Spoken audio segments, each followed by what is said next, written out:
Actually, it's a push from Ma'am Wong.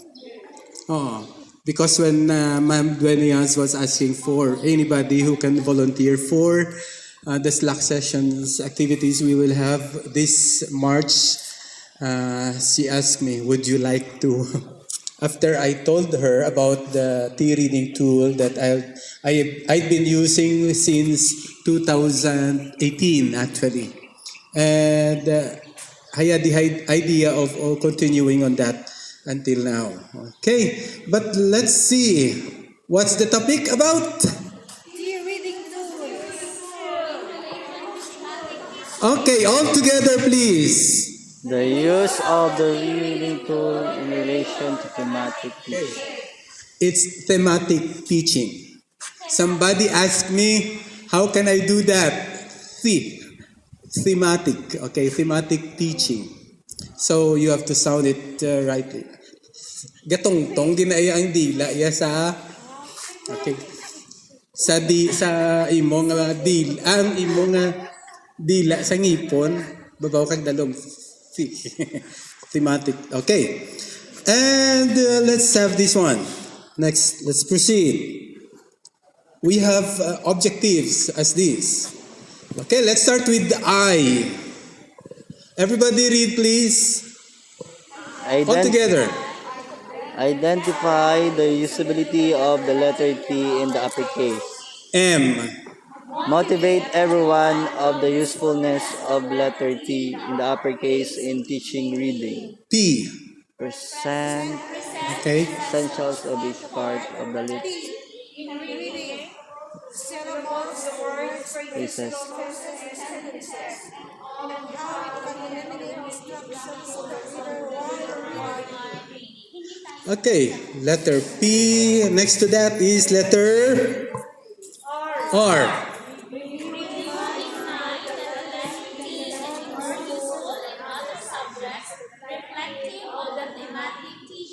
E.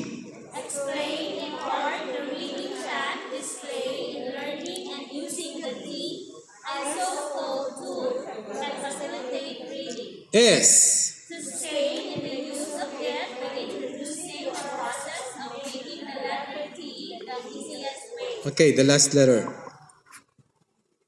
S. Support the program In applying the needed materials with ease. Is guide in letter construction. Needed. May help in finding the right angle of the triangle. Finding the distance of the building or structure. Improve the perpendicularity of the structure. Okay. Supposed to be it's in the semicolon, again colon. Kalang, no? Okay, let us contemplate first. Wala kita to pray, but we will have to contemplate on this. Sa subong as I demonstrate, okay? Okay, let's see.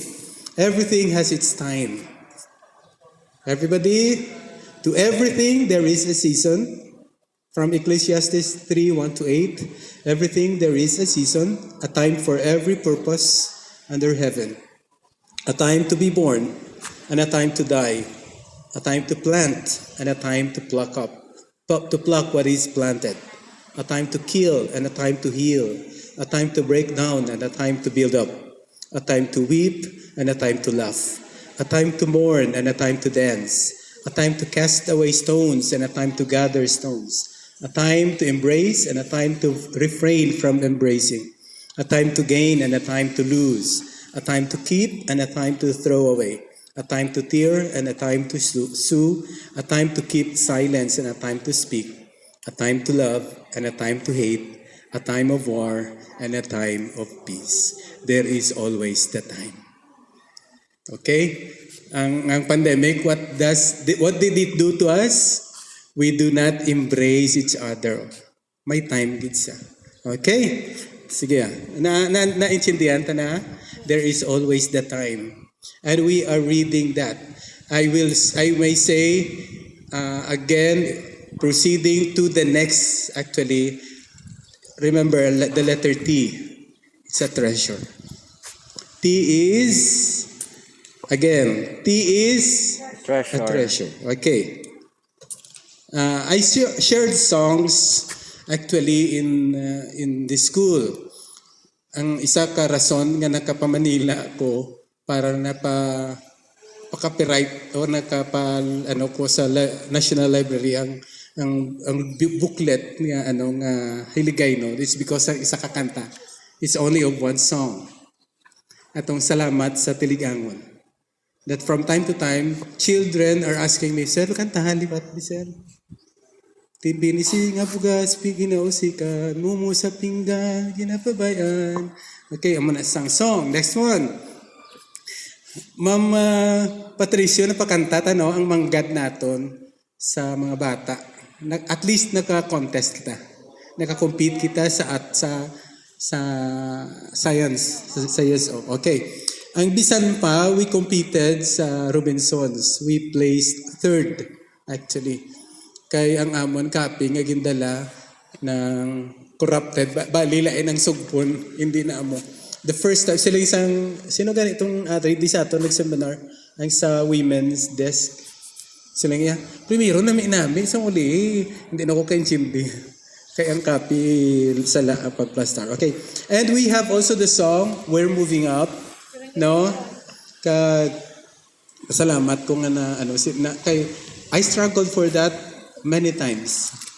Una kong introduce, Boracay Mansion pa di, ngayon kadlawan ako sa mga bata. Ano na yaman, sir man? The sunod. The next. After 4 years, amo to ginkanta. Kay ginbutangan ang time. Kay exactly at that time, nagsugod ang Moving Up. Okay, kagang title, We're Moving Up. Amo na gin-share ko sa inyo. It's because, luyag ko maano na, there is always the reason kung nga, kinanglan naton mag-introduce ini. Ang reading is something gina-treasure ni Manila sa mga bata. Okay, let's see. Nakita nyo da? Ano na sa? Please read ang aton motivation sini nga time para mabutang ang aton mind sini. Okay. Tony Chestnut. Okay. It was adopted from Reverend Mark Hughes. Adapt ko na ang kanta. Kay namian ko. Actually, it's a song nga gani na ang paa, tuhod, balikat, ulo, no? Muna sa no? Muna my toes, my knees, my shoulders, my head. Okay. This one, we will use our hands to point the area that is mentioned there. It's not actually Tony nga ngalan. It's toe, knee, chest, not. I, nose, I love you. Okay? Sa liwat. Okay, toe, maduko na, toe, knee, chest, not, nose, I love you. Okay? You, kung gusto mo mag-sign language, you. Okay? Sige. Ano pa yun, mama na, Sige. Tony Chestnut knows I love you. Kamu point, I will sing the song. Popdan nyo ko dayon after sini. Okay. Let's see. Start. Hindi na tayo magtindog kay hindi takalambot. Sang toast na to. Okay. Tony Chestnut knows I love you. Tony knows. Tony knows. Tony Chestnut knows I love you. That's what Tony knows. Again. Again na. Kantahon ta. Tony Chestnut knows I love you. Tony knows. Tony knows. Tony Chestnut knows I love you. That's what Tony knows. Okay, again. Tony Chestnut knows I love you. Tony knows. Tony knows. Tony Chestnut knows I love you. That's what Tony knows. Grabe si Ma'am Marian. May amo pa naman. Isa na lang. Okay, let's start.